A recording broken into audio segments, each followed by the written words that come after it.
Chegou! Fala para ele que nós estamos recebendo um apoio aqui. Fala, professor! Ele está aí? E aí, professor? Salam aleikum, boa noite, tudo bem? Oi, Ibrahim, tudo bem? Como é que você está? Tudo jóia, obrigado aí por aceitar o convite, viu?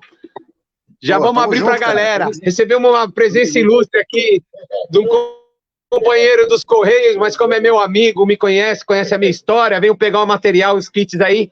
Já estamos despachando ele e o pessoal acho que já está entrando no canal, tá bom, querido? Tranquilo, 2, 3 minutinhos a gente começa. É nóis. Tá bom? Dá licença. Beleza.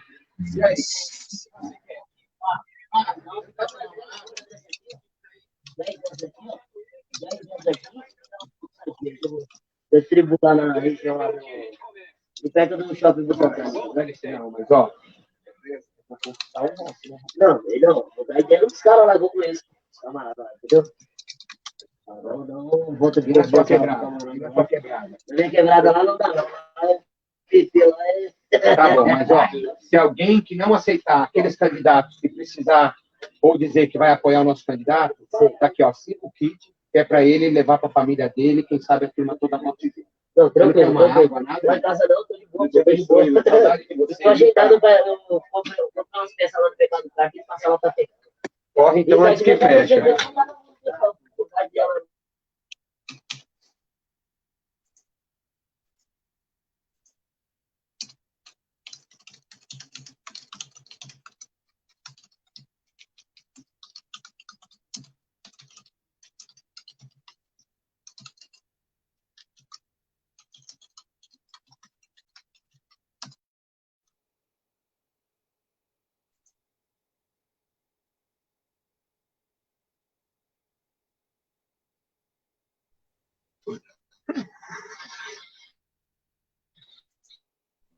Quando que você vai abrir o canal? Já tá online. Já tá online?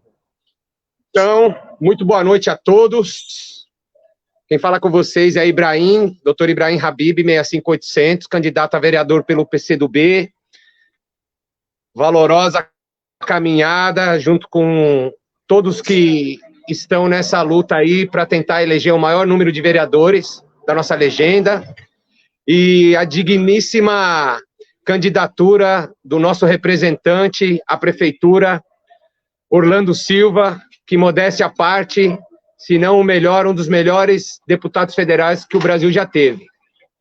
Estamos recebendo hoje nosso camarada, nosso professor, Altair. Só um segundo que deu algum problema aqui na produção. Estamos recebendo hoje o professor Altair Freitas, sociólogo, especialista em educação, filósofo, professor de história, de sociologia, do ensino fundamental e do ensino médio. Desculpa, que a pessoa errou o nome dele lá, porque André e Altair. Então, desculpa aí a quem estiver nos acompanhando, porque pouco antes os créditos foram dados errados, trocaram o nome do Altair pelo o nome de André. Acho que foi o corretor lá que enganou a gente, porque quem não conhece muito bem o Altair, jamais cometeria essa gafe. E, professor, tudo bem? Como é que você está? Primeiro, o senhor faça uma saudação e, por favor, já passa para a gente a conjuntura a respeito da educação aí, depois a gente começa a falar sobre temas específicos, fazemos perguntas objetivas, para a gente não cansar o nosso público também, tá bom? Tá bom. Boa noite, Ibrahim. Boa noite, pessoal da equipe de campanha, quem está aí nos assistindo, né? Nesse momento de reta final de campanha. É uma satisfação, obrigado pelo convite. É sempre bacana debater educação e outros assuntos, principalmente num momento de disputa eleitoral. Afinal de contas, o povo de São Paulo, dia 15 de novembro, o povo do Brasil todo, né? O eleitorado vai renovar as prefeituras e renovar também as câmaras municipais. Então, o debate sobre educação é um debate central, é um debate que a gente considera como um debate estratégico para o desenvolvimento do país. Nenhum país se desenvolve adequadamente sem um bom sistema público de educação. Então, esse é um debate de grande importância, numa cidade que é a maior cidade do país, uma das maiores cidades do mundo. Então, esse é um debate absolutamente fundamental, levando em consideração que quando a gente fala de uma cidade qualquer, mas de uma cidade como São Paulo, 12 milhões de habitantes, e uma megalópole, né, quando a gente considera a conexão de São Paulo com os municípios vizinhos, aquilo que a gente chama de Grande São Paulo, esse número vai para 20 milhões de pessoas, mas na cidade de São Paulo, especificamente,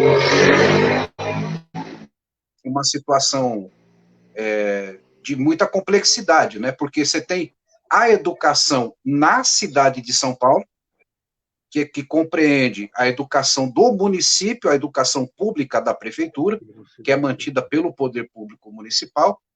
Você tem a rede pública estadual, que é muito grande também, a presença da rede pública estadual em São Paulo, e você tem a rede privada, que também tem um grande número de escolas privadas, desde a educação infantil até o ensino superior em São Paulo. Então, São Paulo, quando você olha o conjunto da educação, você tem aí números avassaladores, tanto do ponto de vista de orçamentos, de alunos, e de uma complexidade muito grande, né? Então, a gente precisa aqui, Braí, tentar ver um pouco o foco, né? Porque como você é candidato a vereador, a gente está disputando uma eleição municipal, acho que o nosso foco é mais debater a educação pública da cidade de São Paulo, aí sim, né? Aquilo que o município de São Paulo oferece em termos de educação, que começa ali na pré-escola, na chamada educação infantil, passa pelo ensino fundamental e alguma coisa de ensino médio também, além da educação de jovens e adultos. Então, também é um sistema bastante complexo, regulado pela Constituição Federal, e como todos os municípios, regulado pela Lei de Diretrizes da Educação, né, LDB, Lei de Diretrizes e Bases da Educação Pública e Privada no Brasil. Então, é um assunto bacana, é um assunto complexo, é um assunto que eu gosto. 30 anos em sala de aula, me aposentei o ano passado, então esse é um tema que eu considero sempre de grande importância. E como você está disputando uma vaga para a Câmara, é importante que, sendo eleito, eu fico aqui na torcida para que você seja eleito, o seu mandato seja um suporte importante para a educação pública de qualidade, inclusiva, né, voltada para o povo, aqui para a cidade de São Paulo.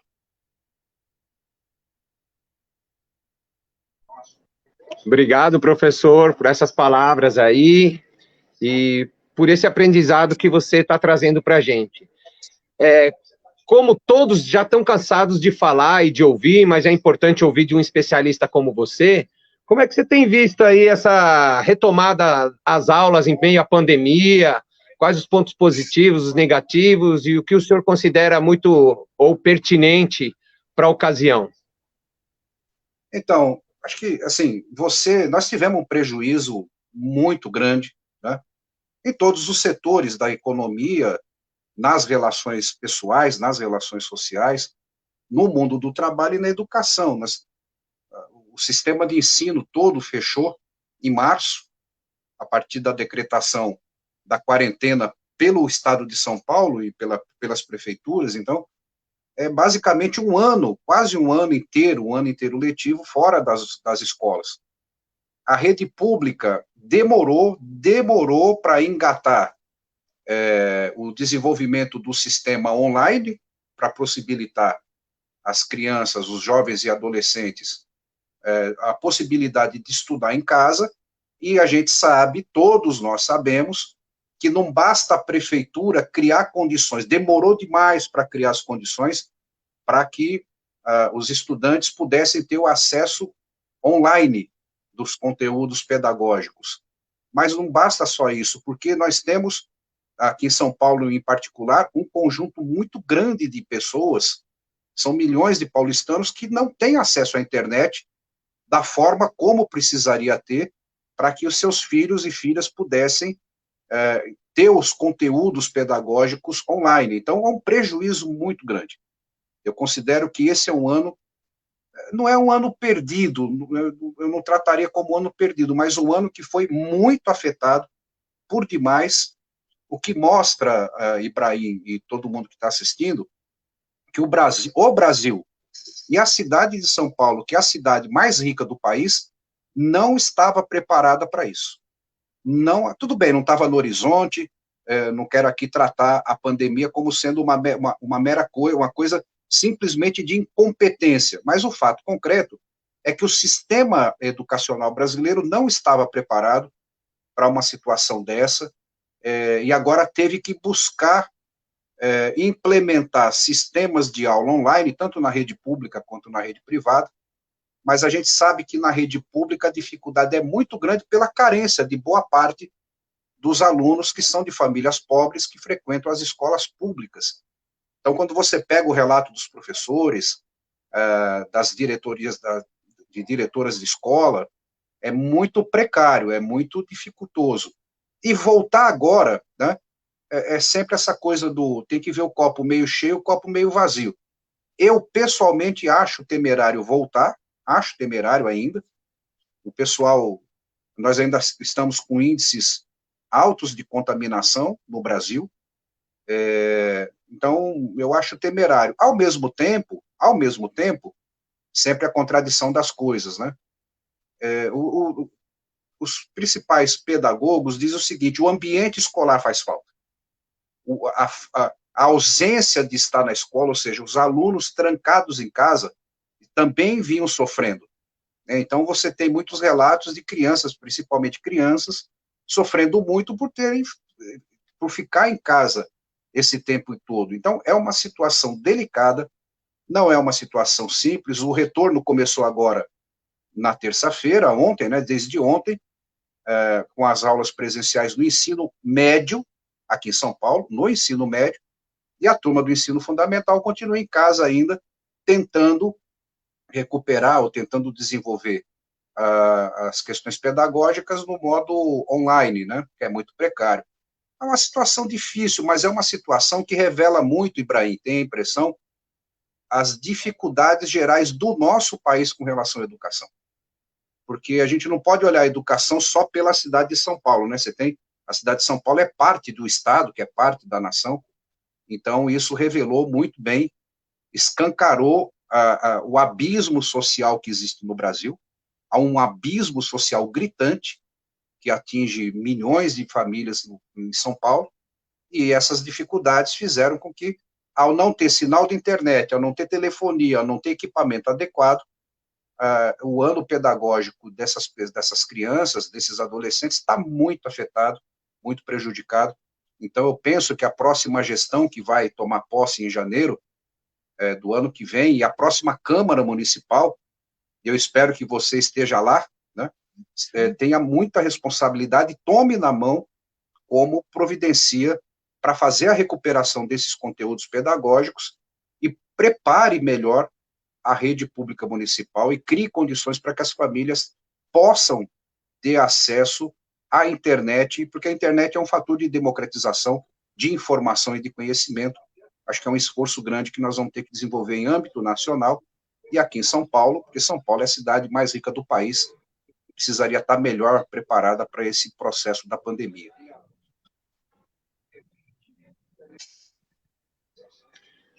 Ô, professor, olha só, é óbvio, né, que a educação e o ensino é falha no nosso país, até porque ela tem um viés muito, digamos assim, remuneratório.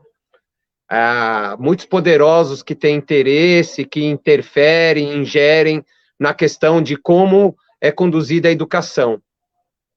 Se pudesse, e a gente prega e tenta implementar a educação integral. Por quê? Porque melhor a criança estar na escola desenvolvendo alguma habilidade do que estar alheia ou desamparada, até porque a realidade da maioria das famílias não é com pais presentes e atenciosos no processo de educação, seja ele formal ou mesmo social, né, dentro das casas da maioria dos brasileiros. É uma realidade aplicável à educação integral? Você vê? Como é que você vê essa questão? Olha, Ibrahim, precisa ser integral. Essa dinâmica do ensino em tempo integral... Está tendo um delay, professor? Tá ruim o sinal? O meu sinal?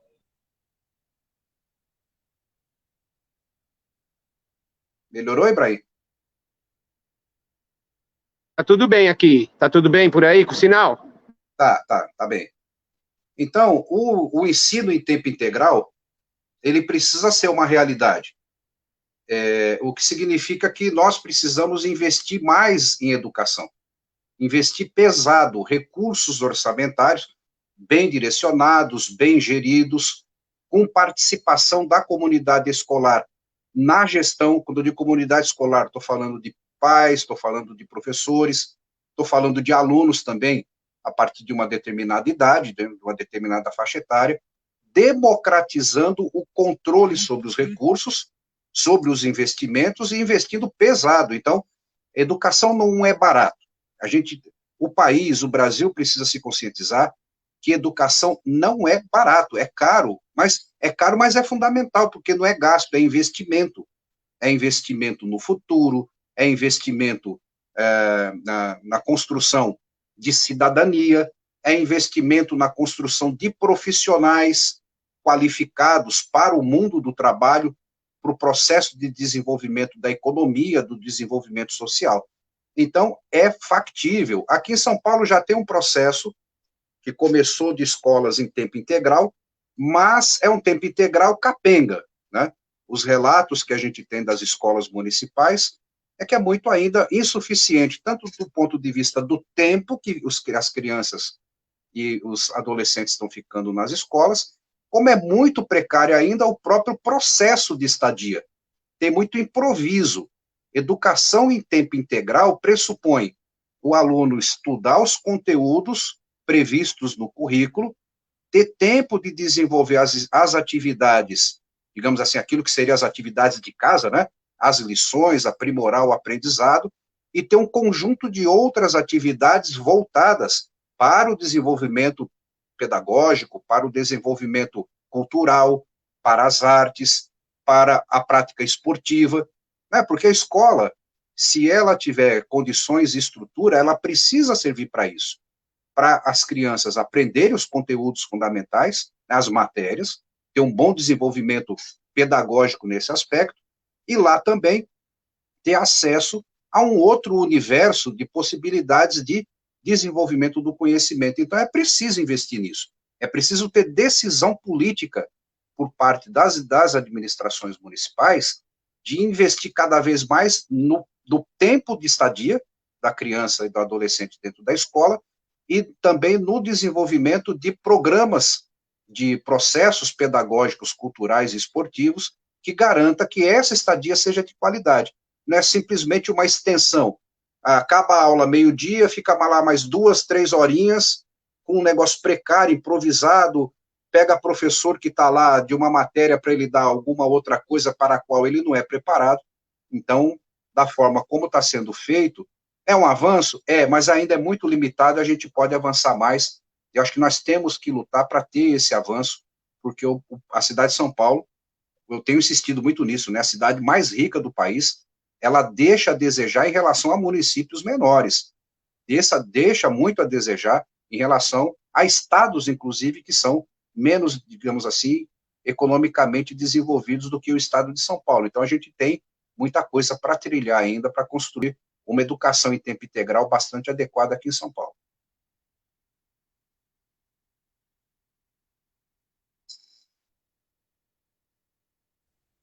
Obrigado, professor. Muito valorosas as suas informações, viu? Deixa eu te contar uma situação. Uma das principais propostas que a gente defende é de educação ambiental e financeira desde a pré-escola. Eu, a vida toda, fui criado na periferia. Não sei se você conhece bem a região sul de São Paulo, perto da região de Interlagos, Pedreira, Cidade Ademar. Cidade Ademar tem um histórico social muito deficitário, né, muito carente por via por infelicidade do acaso e também de esquecimento da classe política. E aí a gente entende assim, hoje em dia, todo mundo prega o desperdício zero. Até a comida, o resto de comida pode ser convertido em valor, em dinheiro, em adubo. em alguma coisa que beneficie a comunidade. Olha só, vidro, papel, alumínio, plástico principalmente, tudo pode ser convertido em dinheiro. Se você for olhar para a realidade da periferia, quase tudo vai parar no bueiro, no córrego e no rio. Então, a gente gostaria que essa educação repercutisse numa transformação não só monetária, de trazer um pouco melhor, um pouco de condições melhores financeiramente para a periferia, mas também mudar a cabeça das pessoas para que elas, através da educação e dessa consciência ambiental, contribuam para que a gente tenha um mundo mais limpo, mais sustentável, a gente tenha menos desperdício e mais renda para que essas pessoas, para as pessoas que participam desse setor, né? Que você acha? Isso já é possível de ser implementado? Há uma viabilidade para isso acontecer? Carece de muita vontade política? Qual a visão que vocês têm, os educadores? Então, Ibrahim, primeiro assim, acho que a gente tem que partir de um conceito, né? Meio ambiente, para muita gente, meio ambiente é árvore. E ambientalista é aquele cara chato que fica falando que não pode derrubar as árvores e não pode pegar os bichinhos do mato. Meio ambiente é tudo. Meio ambiente é absolutamente tudo. Nós estamos inseridos num grande meio ambiente. Então, quando a gente está tratando disso, é preciso compreender o que essa questão ambiental é uma questão que agrega e congrega tudo, não é? Tudo. E aí a gente tem alguns problemas graves aqui em São Paulo. Coleta seletiva em São Paulo é um absurdo. Eu pego aqui pelo meu bairro, eu moro aqui na Zona Norte, esquina com Guarulhos, periferia aqui de São Paulo. Não tem coleta seletiva aqui. Então, o que acaba acontecendo? Como não tem coleta seletiva, as próprias famílias não são, digamos assim, instruídas a fazer um processo de seleção do lixo, né? Mistura tudo, bota tudo no mesmo saco, coloca cocô de cachorro com plástico, com vidro, vai tudo lá, passa aí o caminhão de lixo e vai tudo embora. Então, e a gente sabe que parte grande daquilo que a gente consome é reciclável, é reutilizável. Vidro, plástico, papel, não é? Tem um conjunto de matéria, e mesmo matéria orgânica, resto de comida, pode ser transformado em matéria orgânica para produção agrícola, para um conjunto de outras coisas. Então, é necessário uma reeducação ambiental em São Paulo, algo que não seja exclusivo das escolas, mas as escolas cumprem um papel muito grande, até porque as escolas também são grandes consumidoras de um conjunto de produtos, né? As escolas consomem principalmente papel, lápis, caneta, borracha, tem um monte de produtos que são consumidos dentro de uma unidade escolar, que, se bem direcionado, dentro de um processo integrado de compreensão do que é o meio ambiente, do papel que a coletividade, que cada indivíduo pode jogar positivamente nisso, na recuperação de resíduos, na reutilização de um conjunto de elementos que se transforma em riqueza, porque a gente trata lixo como... Lixo é aquilo que você descarta, né?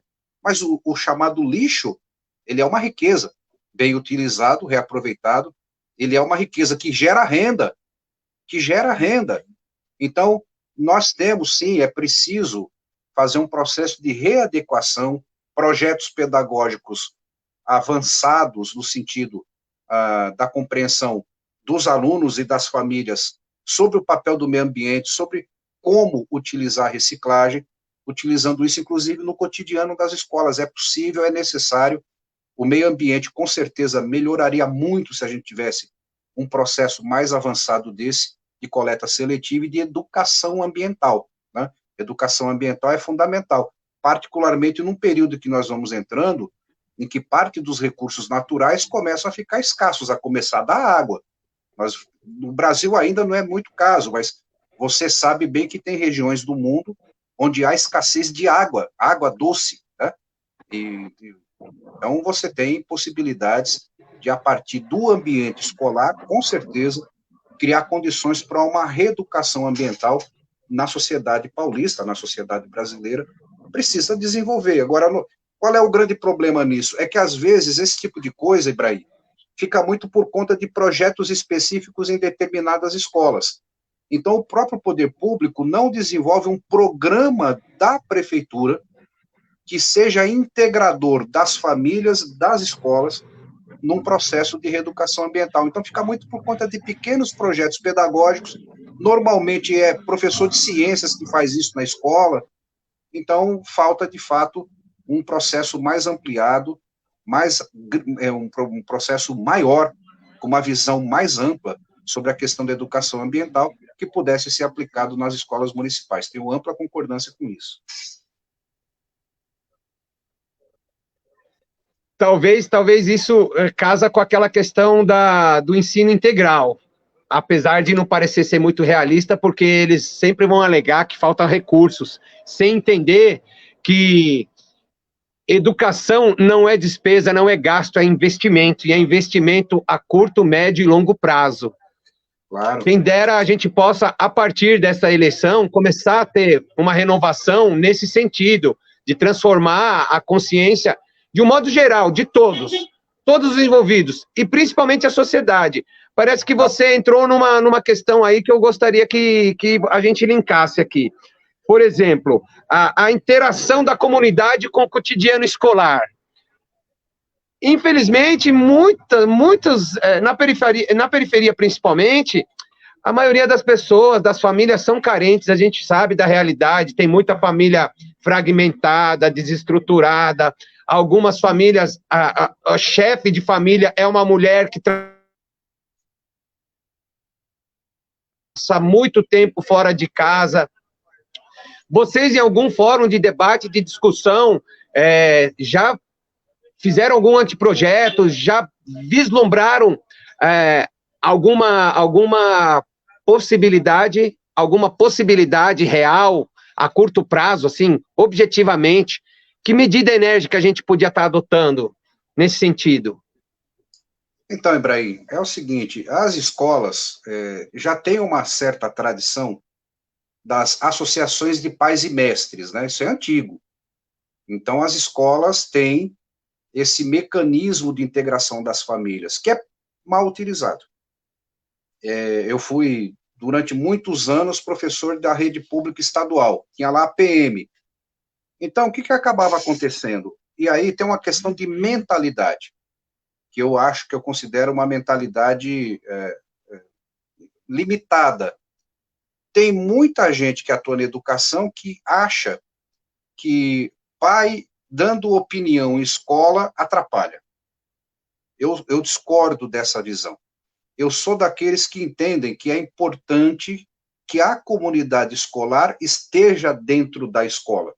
Não apenas no dia que tem reunião de pais e mestres, para saber como é que o aluno está na nota, como é que foi a nota, como é que está o rendimento escolar, que geralmente são reuniões bastante superficiais.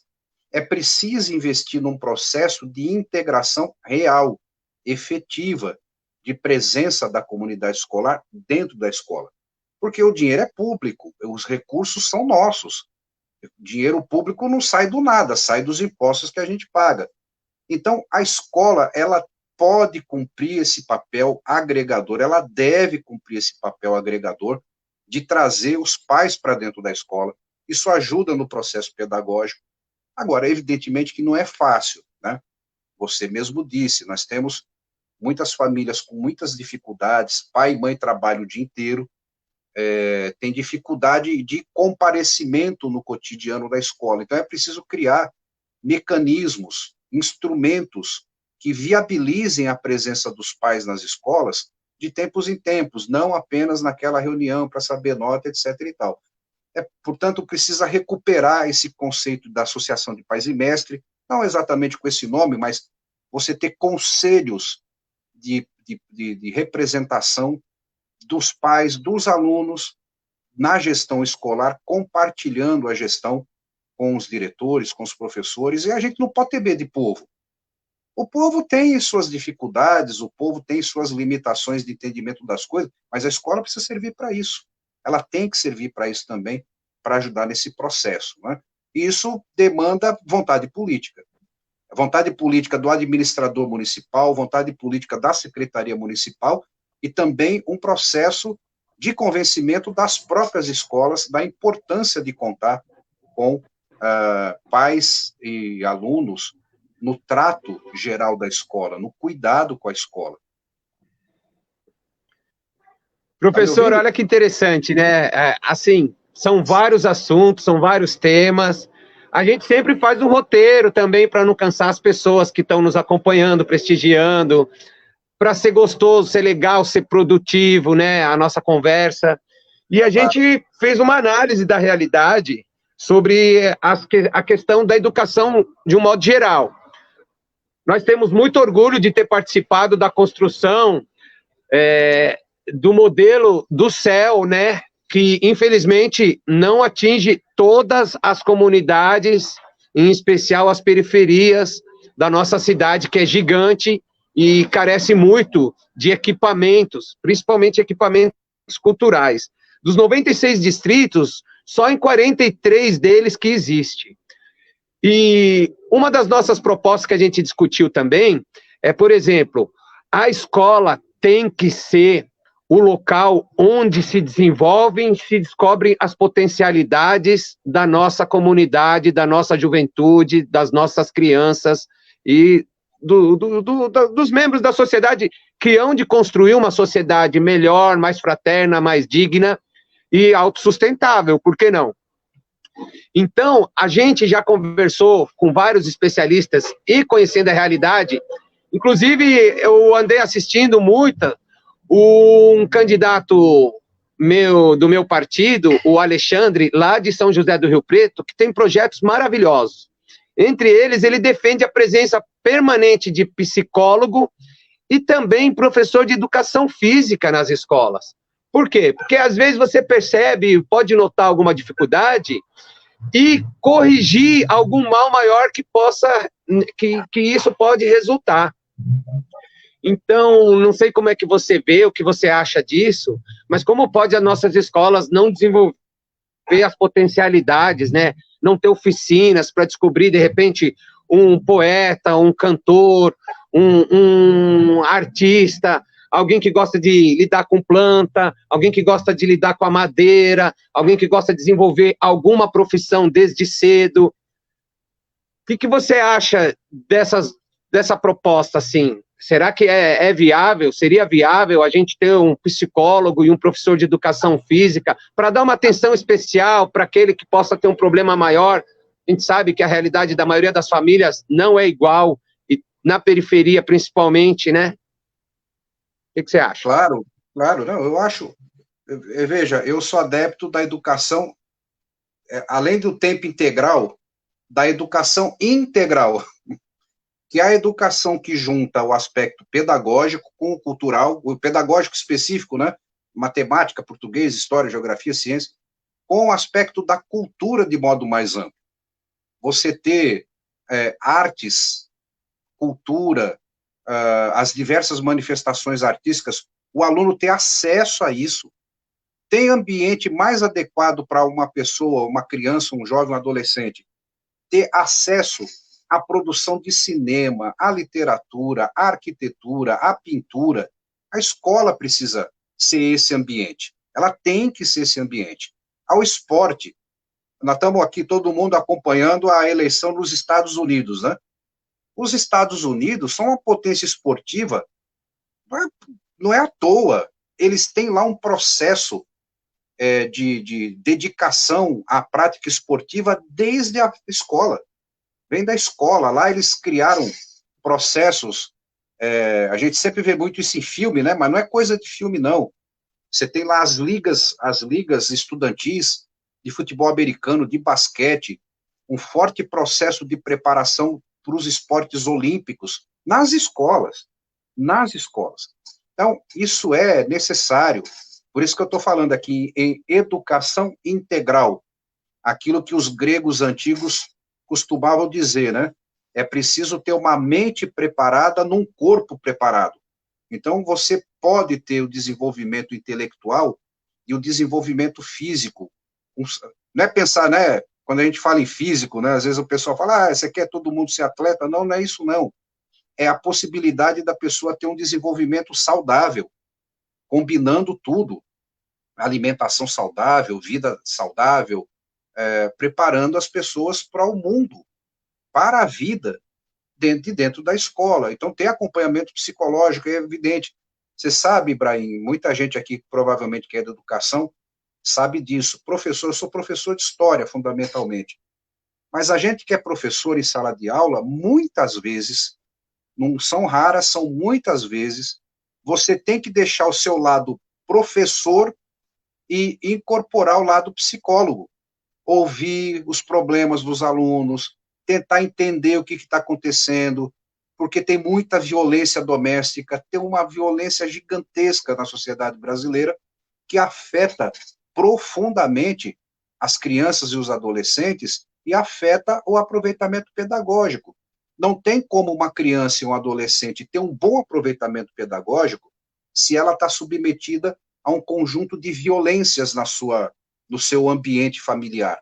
Violência física, violência moral, violência econômica pela ausência de condições de ter uma vida economicamente adequada, né, confortável para poder desenvolver os seus estudos de modo melhor. Então, é importante ter, a escola precisa ser esse elemento que congrega, agrega, que aconchega e que permite às crianças e aos adolescentes desenvolverem suas potencialidades. Mas para isso precisa ter equipamento, precisa ter profissionais, né, para isso, precisa ter recurso, precisa ter instrumento. Então, é preciso isso. De novo, parte do nosso problema tem a ver com financiamento. O Brasil continua investindo pouco em educação pública. Precisa investir mais. Os liberais, Ibrahim, os fiscalistas, dizem que a educação do Brasil, o problema não é dinheiro, é gestão. O Brasil tem má gestão, dinheiro tem suficiente. Mentira. Mentira. Durante o governo Lula, nós tivemos a aprovação histórica de colocar 10% do PIB em educação. Veio o golpe de 2016, isso virou fumaça. Virou fumaça. Então, nós precisamos resgatar isso, porque dinheiro é investimento, é competência administrativa, precisa ser democratização dentro das escolas, trazer as famílias e criar programas gerais específicos que possibilitem a juventude ter acesso a isso tudo, né? Além das coisas da pedagogia, a cultura, a arte, o hip hop, o samba, o pagode, o funk, sei lá, ter acesso, né? Dentro das unidades escolares. Não sei se você sabe, cidade de São Paulo tem cerca de 1.700 equipamentos educacionais, entre escolas de educação infantil e escolas de ensino fundamental. É equipamento pra caramba, tem espaço, mas os espaços nas escolas são limitados. As comunidades não têm livre acesso, assim, acesso fora dos horários escolares, e dentro das unidades escolares ainda há limitações na estrutura. As escolas, de modo geral, não oferecem estruturas adequadas para esse desenvolvimento mais intenso, mais integral das nossas crianças, dos nossos adolescentes. 46 CELs na cidade de São Paulo é muito pouco, né? E ainda por cima, os CELs na última gestão perdeu parte do seu papel, né? Perdeu parte do seu papel. Então, a próxima gestão precisa voltar a recuperar esse papel que os CELs tiveram, criados lá na gestão da Marta, anos atrás, recuperar esse papel integrador e oferecedor de um conjunto de possibilidades culturais, pedagógicas para as crianças e para os adolescentes e para a comunidade de modo geral. Eu ia falar exatamente disso, professor, porque olha só, ter equipamento, ter prédio, ter construção, água, banheiro não é o suficiente. A gente sabe, eu frequento muito os ambientes de cultura periférica. Sou amigo de vários saraus, aqui não vou nominar nenhum para não dizerem que a gente está se valendo, se locupletando do trabalho que eles fazem, mas somos amigos de vários. Só na Zona Sul aqui eu conheço 4 que eu frequento regularmente. Ter o aparelho, mas não ter a pessoa preparada e a estrutura para desenvolver as aptidões, as habilidades, as vocações dos nossos jovens, é que é um pecado, né? Por exemplo, quantos oficineiros, às vezes, deixam até de desenvolver e de produzir e abandonam a sua arte ou o seu ofício porque não tem oportunidade de estar repassando, de estar ensinando e mesmo de estar desenvolvendo, porque se não lhe rende o suficiente para ele se manter, ele vai acabar fazendo outra coisa. Falta muito disso para a gente, né, professor? Manter a escola aberta 24 horas, o final de semana, ter uma interlocução com os poucos pais de alunos que podem dar sua contribuição. Às vezes ele fala, olha, o outro pai já vai, a nossa realidade é parecida, tomara que eu seja contemplado ou vou ser contemplado. Infelizmente não é isso que acontece, né? Falta também, de repente, uns canais de mídia, um canal de televisão, seja ele municipal ou estadual, voltado para a educação. Eu acho que seria uma boa ideia isso, contribuir para que envolva, modifique a mentalidade dos pais, para que eles, no pouco que eles possam colaborar, colaborem da forma, digamos, direcionada e eficiente. Verdade, verdade. Porque tudo, Ibrahim, tudo é possível de se desenvolver desde que haja planejamento, haja investimento e decisão, né?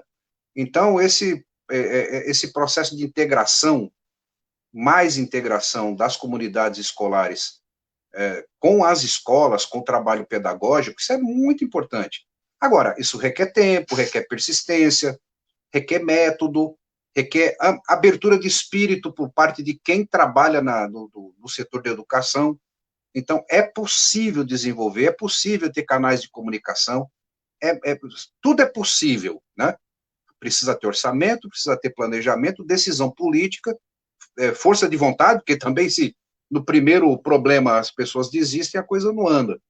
Eu acho, Ibrahim, eu tenho para mim uma convicção muito forte de que as escolas, elas são centros, podem ser, né, não são, elas podem ser centros por excelência de democratização da sociedade, de aprendizado de democracia, de aprender a gerir o patrimônio público, inserir as pessoas na gestão. As escolas são os equipamentos públicos mais próximos que nós temos do povo, que as escolas e as unidades básicas de saúde, né?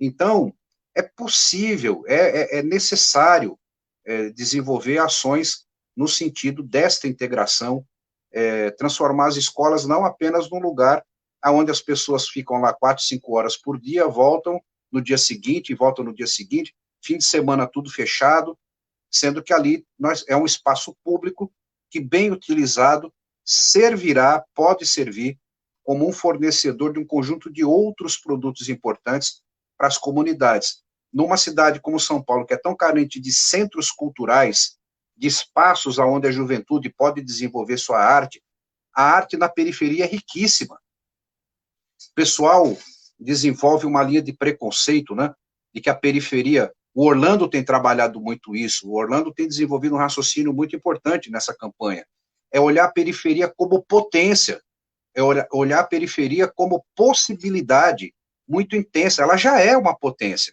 A periferia tem economia, tem microeconomias, tem um conjunto de coisas que acontecem nas periferias e que não são muito observadas. A arte na periferia é muito rica, é muito diversificada. As escolas, então, portanto, são espaços que deveriam agregar e integrar, né, essa turma toda, uma vez que construção de novos equipamentos sempre é mais complicado, tem a ver com você tirar pessoas de determinados locais para poder construir um prédio público. Mas veja, com 1.700 unidades escolares que nós temos em São Paulo, nós já temos capacidade de transformar essas unidades em grandes polos produtores de cultura, né? Eu acho que isso precisa ser feito. E vereadores na Câmara Municipal e a próxima administração precisam comprar essa ideia com bastante ênfase, bastante alegria, bastante vontade. Você me lembrou de uma coisa muito interessante, rapaz. Infelizmente, alguns políticos, essas gestões aí que a gente tanto combate e denuncia, perseguem muito nossos artistas. Eu considero os artistas, os artesãos, principalmente da periferia, como excelentes educadores, porque eles ensinam as pessoas a reaproveitar várias coisas, ocupar o seu tempo com coisas saudáveis. Olha que triste. Às vezes você já deve ter ido na Paulista dar um passeio, né? Aos finais de semana, as calçadas são galerias de arte e de coisas riquíssimas, muito bonitas, belas, inteligentes, a céu aberto, que sofrem uma grande repressão, sabia? Eu penso que a gente poderia criar polos nas periferias também para concentrar esses artistas que são grande inspiração para muita gente que às vezes nem se dá conta de que poderia adquirir um gosto, ter um olhar mais consequente sobre o que fazer do seu tempo e o que fazer das coisas que ele tem ao seu redor. Uns amigos meus que são hippies sempre reclamaram para mim, poxa, cara, esses caras da prefeitura, eles não deixam a gente trabalhar, e a gente não sabe fazer outra coisa, a gente faz com amor, a gente faz com carinho, a gente gosta disso, e a gente não tira nada de ninguém, porque eles fazem um trabalho exclusivo, excepcional, só eles sabem fazer aquelas coisas. Não sei se já foi para a periferia, para essas regiões onde o pessoal costuma expor o seu trabalho, e a gente tem sente assim uma dor no coração quando sabe que eles têm muito a nos ensinar e muito a nos mostrar e sofrem perseguição, proibindo a gente de ter acesso àquela cultura, rapaz. Me deixa indignado isso daí. Pegando esse gancho, professor Altair, assim, vocês que são estudiosos, né, a vida toda, analisam os problemas de perto, discutem, elaboram políticas. O que você acha que para essa próxima gestão, assim, algo muito legal que muitos dos vereadores deveriam ter o compromisso em fazer, em tentar viabilizar? Tem muita coisa para ser feita. Agora, Ibrahim, veja o seguinte, nós temos um problema, a Constituição brasileira e a Constituição de São Paulo, ela é muito limitadora na ação dos parlamentos. Você que é candidato a vereador, presta atenção nisso. Os vereadores têm possibilidades muito limitadas de apresentar determinados projetos de lei. Tanto é que tem vereador que apresenta bons projetos, com boas propostas para a cidade de São Paulo, até aprovado na Câmara Municipal, mas chega na mesa do prefeito, o prefeito veta, sabe por quê? Tem um negócio chamado vício de iniciativa. Aquele projeto deveria ser proposto pelo prefeito, não pelo vereador. Então, olha só, isso é um problema, porque vereador, ele é fiscal, fiscal do prefeito, né, da administração, é elaborador do orçamento e tem muita limitação na aprovação de projetos de lei. Então, muitas vezes a população olha para a Câmara Municipal e fala, esses caras não fazem nada. Primeiro que não é verdade, né, porque os vereadores trabalham pra caramba. Tem uma dinâmica interna na Câmara Municipal muito intensa.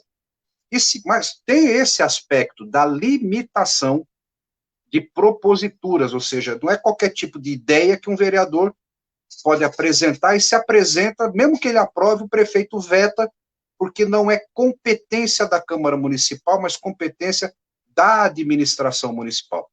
Então, agora, tem muita coisa boa que pode ser feito, estímulos, pode ser feito um conjunto de debates. A Câmara Municipal ela é um ambiente que permite chamar debates importantes sobre a vida da cidade, sobre determinados setores dos serviços públicos.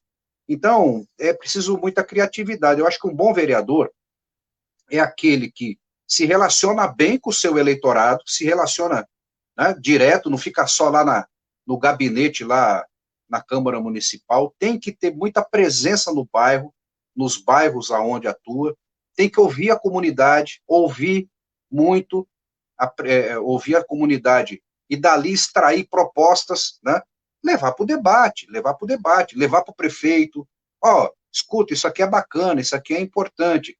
Então, tem um mundo de coisas que os vereadores e as vereadoras podem fazer, mesmo considerando as limitações constitucionais.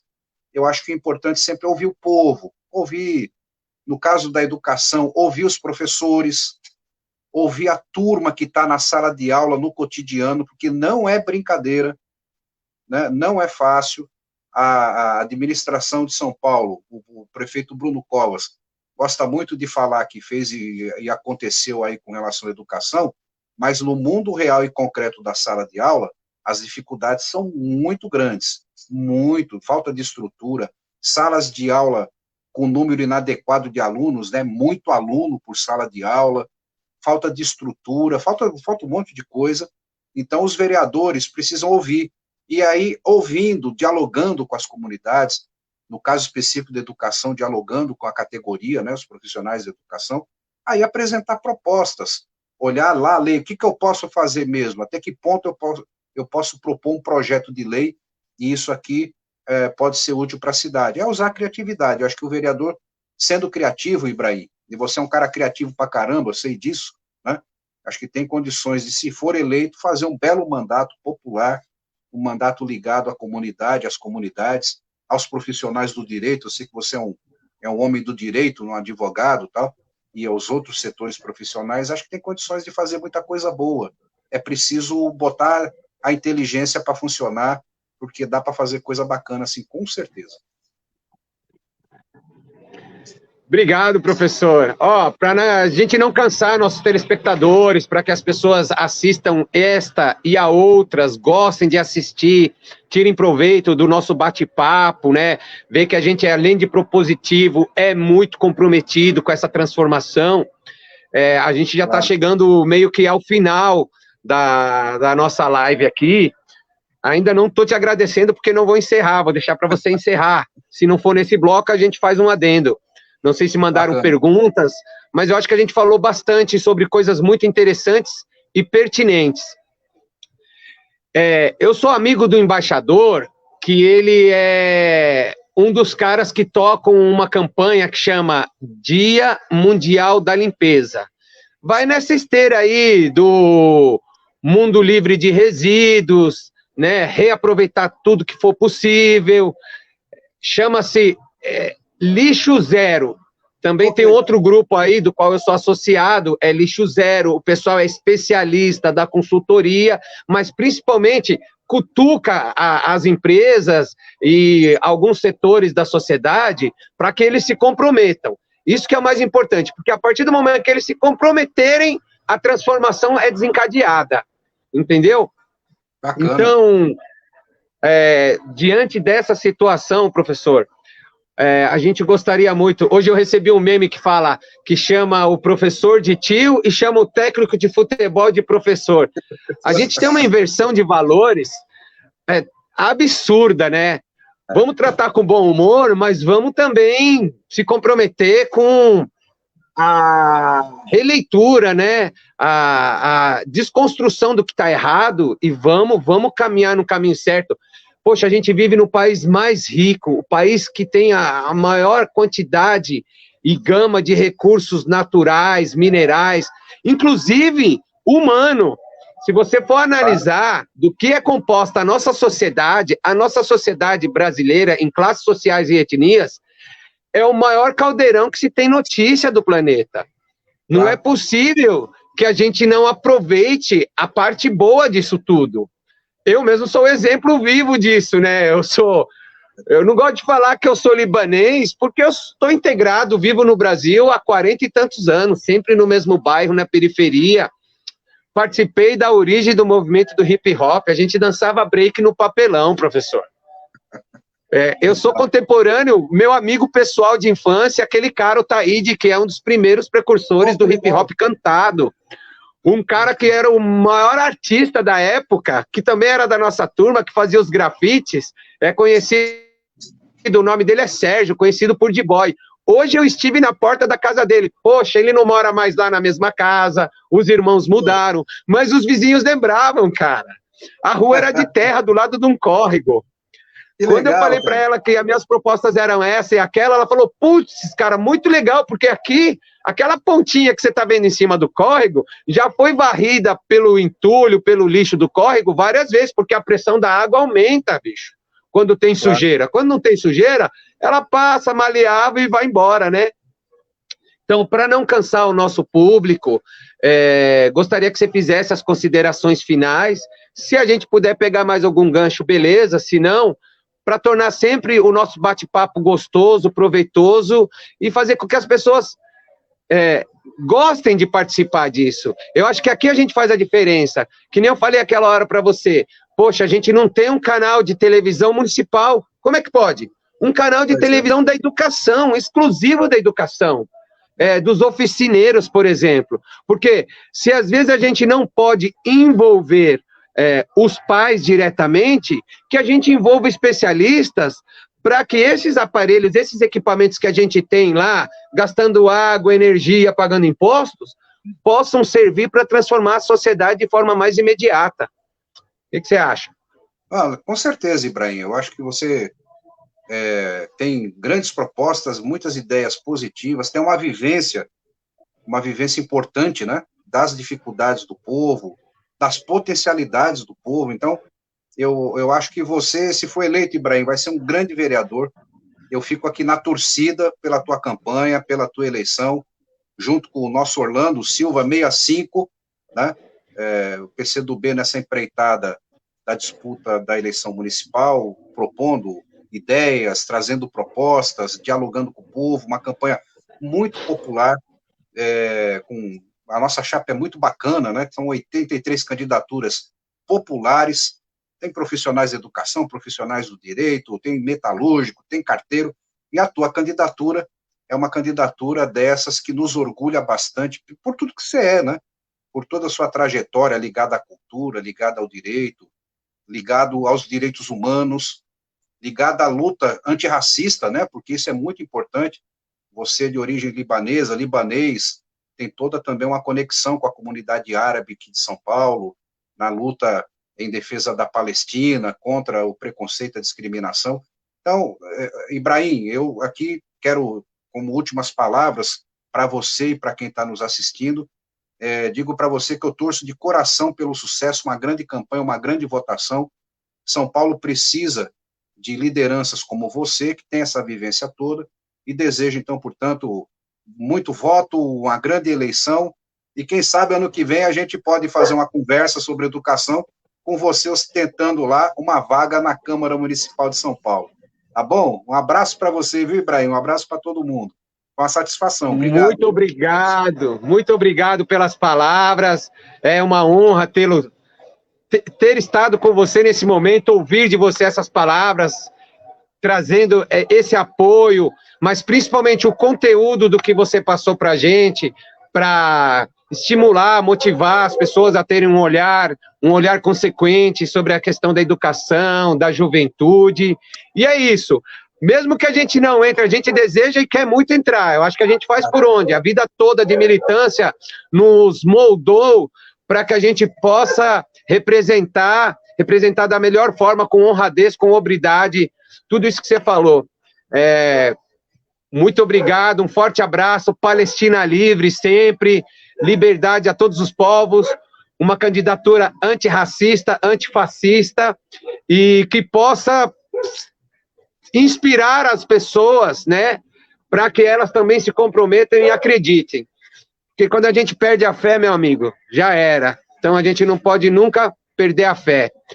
Eu quero te convidar, sexta-feira a gente vai estar num bate-papo, numa reunião, numa confraternização, lá na Aljaniá, Espaço Cultural Aljaniá, das 8 às 10, para dar um impulsionamento rumo à vitória, está distribuindo material para o pessoal que mora mais longe, não pode vir até aqui, a gente mora no extremo sul da cidade. E renovar as energias também, recarregar as baterias, na verdade. Tá? É isso aí. Estendo esse convite a todos das suas páginas e muito obrigado. Foi uma honra compartilhar desse momento, dessa live. Salam aleikum. Abração. Forte abraço, professor. Valeu. Tchau, querido.